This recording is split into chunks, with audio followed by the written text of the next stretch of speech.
నిజం గెలవాలి కార్యక్రమంలో భాగంగా తెలుగుదేశం పార్టీ జాతీయ అధ్యక్షులు నారా చంద్రబాబు నాయుడు సతీమణి నారా భువనేశ్వరి కడప ప్రొద్దుటూరులో పర్యటించారు. టీడీపీ అధినేత నారా చంద్రబాబు నాయుడు అక్రమ అరెస్ట్ అయిన సందర్భంలో చెల్లించి మరణించిన వారి కుటుంబాలను నారా భువనేశ్వరి పరామర్శించి వారికి భరోసా కల్పిస్తున్నారు. ఆ వివరాలు ఏంటో మీరే చూడండి.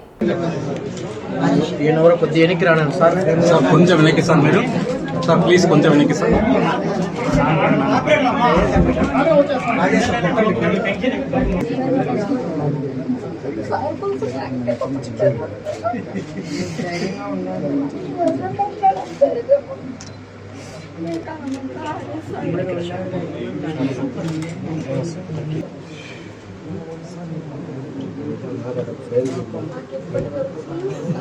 వాళ్ళు గంటని తీసుకోవాలి, కాదు వాళ్ళు తీసుకోవాలి.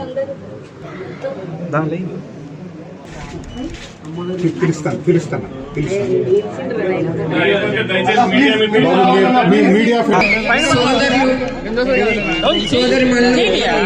రోజు ఆయన కూడా మీరు ఎండకి వచ్చి ఉన్నారంటే అది పార్టీకి చాలా గౌరవం. అది మీరు చంద్రబాబు నాయుడు గారికి చూపించే గౌరవం అని పెట్టిన తర్వాత ఇస్తాను. మీ అందరికీ తెలుసు చంద్రబాబు నాయుడు గారు ఎట్లా ఆయన 5 ఏళ్లు పరిపాలించారు. మీకోసం రాత్రి మగళ్ళు కష్టపడ్డారు. అదే ఆయన ఈ 5 ఏళ్లు ఉండుంటే మీ రాష్ట్రం ఇంకా అభివృద్ధి చెందేది, మీ పిల్లలకి ఉద్యోగాలు దొరికేది, రాష్ట్రం అభివృద్ధి చెందితే మన భూములు కూడా విలువైన రేట్లు వచ్చేది, కుటుంబాలందరూ సంతోషంగా ఉండేవారు. ఏ తల్లికైనా బిడ్డల కోసమే ఆలోచిస్తారు. వాళ్ళ భవిష్యత్తు ఏంటి, వాళ్ళు పెళ్లి చేసుకుంటే ఎట్లా సుఖ సంతోషంతో ఉండాలి అనేదే ఆలోచన. మీరు 5 ఏళ్లు చూశారు ఎట్లా చంద్రబాబు నాయుడు గారు పరిపాలించారు. ఇప్పుడు 5 ఏళ్లు చూస్తున్నారు ఈ ప్రభుత్వం ప్రజలకి ఏం చేస్తున్నారు. ఏమన్నా ఒక పరిశ్రమ వచ్చిందా మీరే చెప్పండి.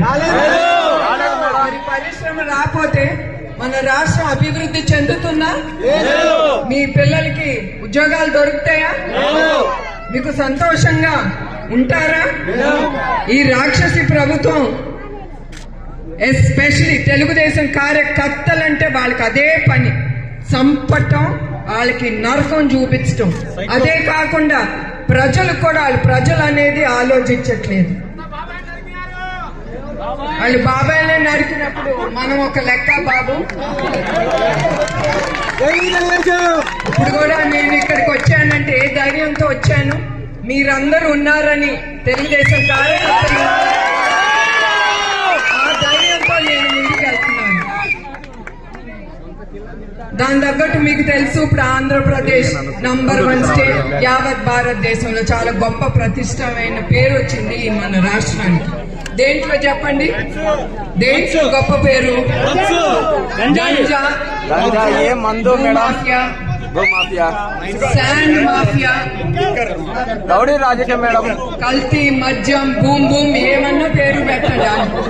అన్ని మీకు అలవాటు చేసి ప్రజలకు అలవాటు చేసి మీ భవిష్యత్తు నాశనం చేస్తుంది ఈ గవర్నమెంట్.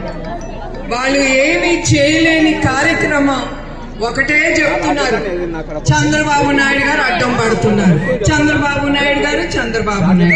ఇదే పని ఆయనకి, ఈ ప్రభుత్వానికి ఇదే పని. ఇప్పుడు మీరు చూసారు పెన్షన్ గురించి, ఆయనేం ఆపమని చెప్పలేదే పెన్షన్. ఆయన తీసుకొచ్చిన ఆయన ప్రజల కోసం రాత్రి పగలు కష్టపడిన ఆయన మీకు పెన్షన్ ఇవ్వద్దంటారు. అది నువ్వు పెద్దవాళ్ళకి. ఈ ప్రభుత్వం ఇంగిత జ్ఞానం కూడా లేదు. పెద్దవాళ్ళని మంచాలే వేసుకుని ఏదో వాళ్ళని ఊరేగింపులో తీసుకెళ్తున్నట్టు తీసుకెళ్ళటం, పెన్షన్లు అనే మాట చెప్పటం, తర్వాత వాళ్ళ ఎండ తట్టుకోకుండా పెద్దవాళ్ళని కూడా బుద్ధి జ్ఞానం లేకుండా వాళ్ళని అట్లా తీసుకెళ్ళటం, ఎండలో వాళ్ళ ఎండలు తట్టుకోకుండా కొంతమంది మృతి చెందటం, పెన్షన్ అనే మాటతో వీళ్ళు సవాల్ చేస్తున్నారు పెద్దవాళ్ళందరినీ. అందుకే మీరందరూ ప్రతి ఒక్కడు ఇది మనం ఆలోచించాలి. మన రాష్ట్రం గురించి మన భవిష్యత్తు గురించి మీరందరూ ఆలోచించాలి. ఒక చంద్రబాబు నాయుడు గారు ఒక్కరే కాదు, ఆయన సైనికుడు ముందుకు వెళ్తారు, తప్పకుండా వెళ్తారు. కానీ మీరందరూ ఆలోచించి ఆయనకి చేయి దూరితే అప్పుడు మన ప్రభుత్వం వస్తుంది, మన రాష్ట్రం సస్యశ్యామలంగా ఉంటుంది. అది నేను కోరుతున్నాను మీ అందరి దగ్గర నుంచి.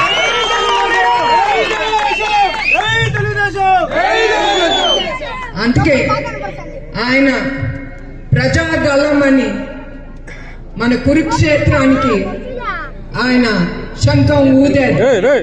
మీరందరూ ఆ యుద్ధానికి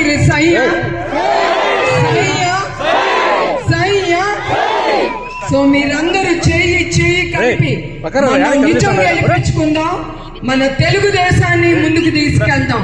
జై తెలుగుదేశం, జై తెలుగుదేశం, జై జై తెలుగుదేశం, జై హింద్.